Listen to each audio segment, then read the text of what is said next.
Hello everyone, welcome to AJJ Engineering. Today I would like to discuss with you about molding internal undercuts under mold technology.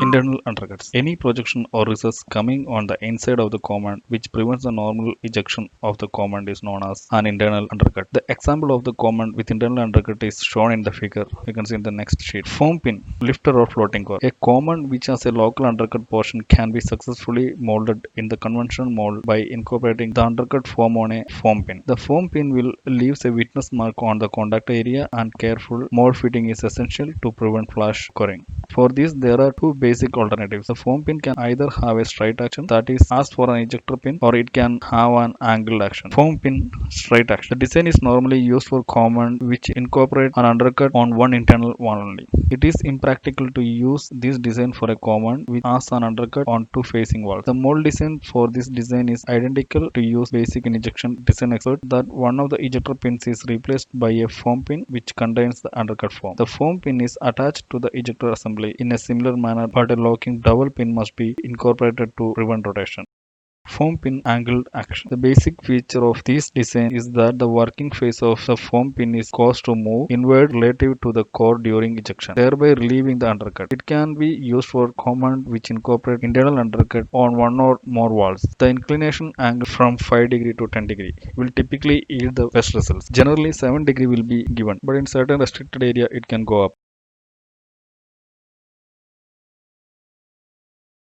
Foam pin angled action. The basic design and method of operation is illustrated in figure. The foam pin which incorporates the undercut foam is fitted at an angle theta in the mold plate and it is maintained in contact with the ejector assembly by means of a key plate suitable attachment to the mold plate. When the ejector assembly moves forward, the undercut is relieved by the lateral movement of the foam pin and the compound can be lifted or cleared off. The amount of withdrawal obtained can be calculated from the following relationship. M is equal to H into tan theta, where M is equal to displacement, H is equal to travel of the ejector assembly, theta is equal to angle of inclination.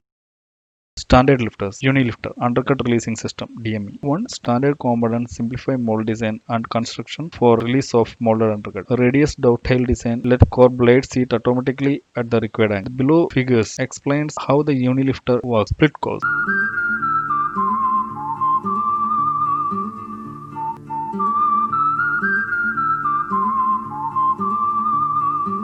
The split core design is used for command which have extensive internal undercut that cannot be incorporated on a foam pin. To permit certain command to be molded successfully, it is necessary to manufacture the core into two parts and the part in which the undercut is formed is subsequently moved forward during ejection to permit the molding to be extracted. This split core, as it is termed, may be moved forward either in a straight plane or an angle plane. The movable part, the split core, nestles in a pocket machined in the moving mold plate. This minimizes the wearing action which would occur if the slides were straight. When in position, the fit between split core and the main core must be precise to prevent the very undesirable features of flash developing between the two parts. The main core may be machined from the mold plate, as with the integer method, or it may be incorporated as an insert. This latter method is normally preferred as it permits more simply machining of the split core pocket. Split core straight action. The design is used for command which incorporate an external undercut on one wall only. It is not a practicable design for command which have undercut on opposite walls. The split core is directly attached to the ejector assembly by means of a tie rod, so that when the ejector assembly is actuated, the split core moves forward in a straight line. The command can be removed at right angles to the mold axis. The split core also acts as an ejector, but additional ejection will be required on the other walls of the command. Split core's angled action. In this design, the split core is caused to move inward during the ejection stroke, thereby withdrawing the restriction and allowing the command to be extracted in line of draw. The advantage of this is that the withdrawing action is automatic and that does not have to be removed at right angles to the mold axis. This design can therefore be used for commands with undercuts on opposing faces. There are two principles by which the split core can be actuated and there are many variations of these two methods. Split core's angled action design. The split core is made to move at an angle with respect to the line of draw by means of guide pin attached to it. The operating angle phi must be less than 2 to 3 degree. That chosen for the fitting angle theta to prevent fouling spring when the core is actuated. The guide pins are not attached to the ejector assembly as due to the angle there is relative movement between these two members. When the mold opens and the ejector plate is actuated, the dome-headed guide pin and the split core to which they are attached move forward inwardly inclined, thereby relieving the component's undercut. When the mold is closed, the split core is retained normally by the spring, but it is finally held in position by the cavity plate action on it. Split core angled action design 2. Here again the split core is made to move in a path at an angle of the line of draw by means of a guide pins. But in this design, the pins are used only for guiding and they are independent of the ejector system. The split cores are actuated by ejector pins on the ejector assembly in the normal way. When the mold opens and the ejector plate is actuated, the ejector pins act on the base of the split core, and because of the angle pins, the split core moves forward, thereby relieving the undercut. There is relative movement between the top face of the ejector pin and the split core. Therefore, the base of the latter must be sufficiently wide. When the mold is closed, the ejector assembly is returned to the rear position by pushback pin.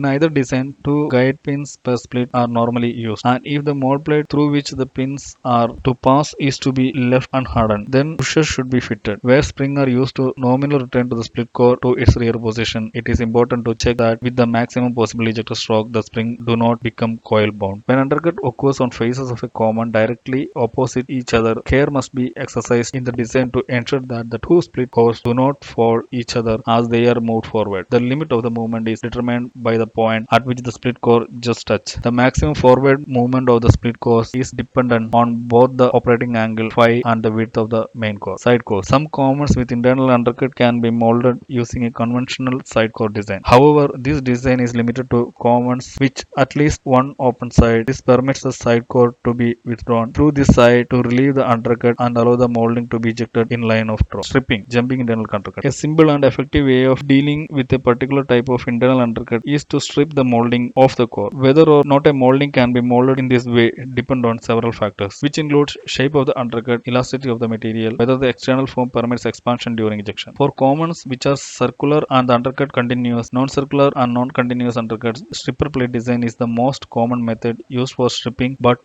valve ejection and sleeve ejection are also used. As the component must be free from expand during ejection, it is important that its bottom edge is flat. The reason for this is illustrated in figure given below. A component which has an internal base is shown being extracted by the stripper plate.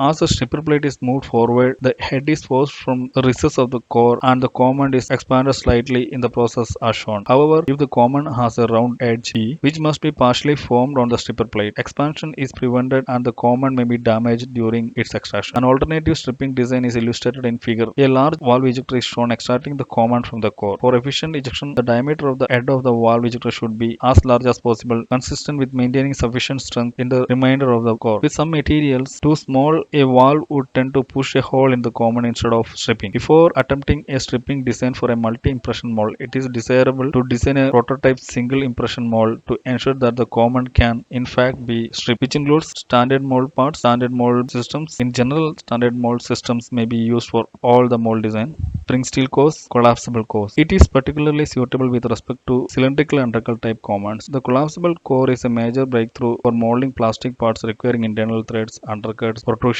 or cutouts. The patent design incorporates only 3 moving parts which utilize conventional mold movement. In addition to being automatic in operation, the collapsible core makes it possible to produce parts that until now have been considered impossible to mold. Parts with internal protrusions, dimples, interrupted threads and cutouts can now be economically produced on a higher or low volume basis. For conventional threads parts, the collapsible core could cut the cycle time up to 30% when compared with unscrewing or other complex actuating mechanism. The basic principles of the DME collapsible core is illustrated in the figure. The assembly consists of 2 primary parts, a center core and a collapsible sleeve. The collapsible sleeve is slotted through the greater part of its length, forming a number of individual segments which are of 2 different sizes. The smaller segment is marked as A and larger segment is B. The segment A is tapered outward and the segment B is tapered inward with respect to the center. These collapsible sleeves fixed on the ejector plate act like a spring collet. The center core pin fixed on the base plate expands the segment outwards when the mold is closed. During ejection, when the segment portion which comes out of the core pin collapse shrinks towards the center by releasing the undercut.